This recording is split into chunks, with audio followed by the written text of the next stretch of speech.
សប្តាហ៍ថ្មីសង្វៀនត្រាគុណខ្មែរនៅតែបន្តដំណើរផ្ដល់ឱកាសឲ្យអ្នកប្រយុទ្ធជំនាន់ក្រោយបានបង្ហាញសមត្ថភាពនៅលើសង្វៀនដ៏ពណ៌មាសឆ្អិនឆ្អៅប៉ុន្តែនៅក្នុងសប្តាហ៍នេះសង្វៀនដែលនាំមកជួយលោកអ្នកដោយក្រុមហ៊ុនវឌ្ឍនៈនៅកំដរអារម្មណ៍បងប្អូនក្នុងរាជធានីភ្នំពេញមួយរាត្រីសិន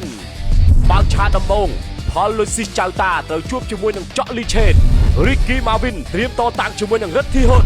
កូនតម្រៃដៃខុនឧត្តមត្រៀមតតាំងជាមួយនឹងពុកពីខៀនពេជ្រភោផង់ត្រៀមតតាំងជាមួយនឹងថេនសុកមាន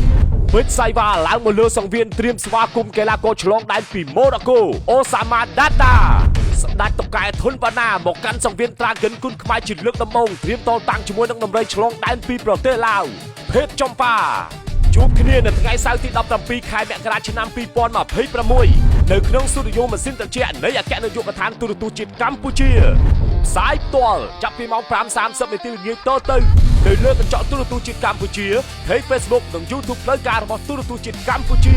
Page VBL Sport Page VBL កីឡានិង Page Dragon Energy Drink